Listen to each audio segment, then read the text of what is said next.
note, while I was in Mexico, I had lots of operations, and I don't know why, but for some reason, I developed an immunity to painkillers. I developed an immunity, certainly to local anesthetics. A few times they tried to local me, and they'd local me, and then they'd start cutting, and I'm like, and they'd have to general me. So I don't know why. And then when I got back and I had the amputation, you get a pain team. If you have an amputation, you get a pain team of anesthesiologists and doctors and all sorts of things, and they come with all the hardcore painkillers, and nothing worked. So this is a poem about the paradox of pain. And sorry, I wanted to do something funny, but I just thought, a bit different. And so it's about the paradox of pain. It's called Mr. Pain. And for the guys,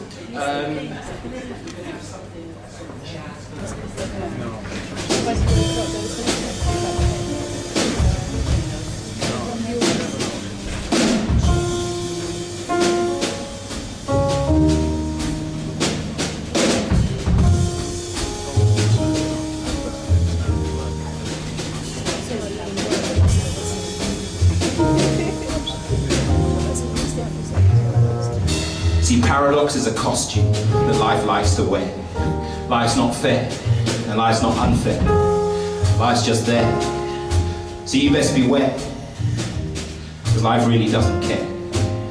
When all's said and done, life will still be there.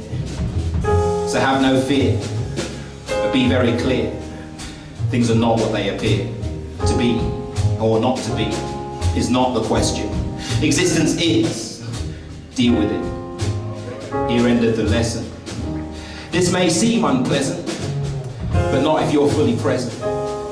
So please present your full presence to receive this present. Let's start with a scene setting. You see, this particular body-mind complex was on a post-amputation hospital bed flex with his mother, brother and father and his 1.5 legs. What proceeded to happen next was stupendously intense. You see, this body-mind had developed an immunity to local anesthetics. So when the "I've just had my leg cut off" pain came, not even an epidural could stem it. Ding ding, round one. God damn it, Mr. Pain bangs down the hammer, and the heavenly realm of not being in agony is locked in the slammer. The past nirvana of a comfort zone, an impenetrable glamour. His speed texting thumb on the morphine drip doesn't even touch the sides. The 4 horsemen of the apocalypse and their 4 wives have arrived. Have a nice ride. Mr. Pain's focal point begins to divide. His Luftwaffe fly high into leg and lodge deep into thigh. His panzers perform a pincer movement which begs the question, why? Oh me, oh my. How can a lower limb which is no longer there become so painfully alive? It strikes this body-mind as somewhat of a surprise. Good evening, good luck, and good night. Because with his battle plan logistics hyper tight, Mr. Pain can focus his seemingly limitless mind on turning the heat up from red hot through ultraviolet to white. It's Mr. Pain's favourite way of showing us all the light. Showing us all the light. 5 feels like forever hours later, and Mr. Pain's getting worst. Now it's up to his best friends to begin to body-mind nurse. But Mr. Pain's blessed curse needs to quench his vampire thirst in an agonizing psychedelic supernova starburst.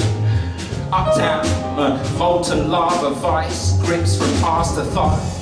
Downtown, even though foot and ankle have long since said goodbye, Mr. Pain still finds the space-time to walk on by.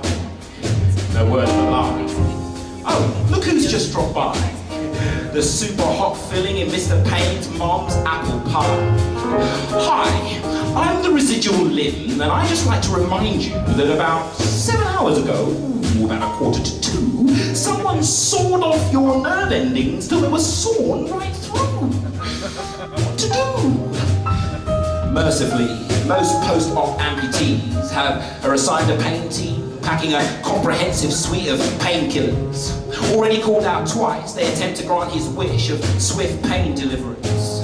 Yet their efforts pale into insignificance in the face of this pain-killing resistance.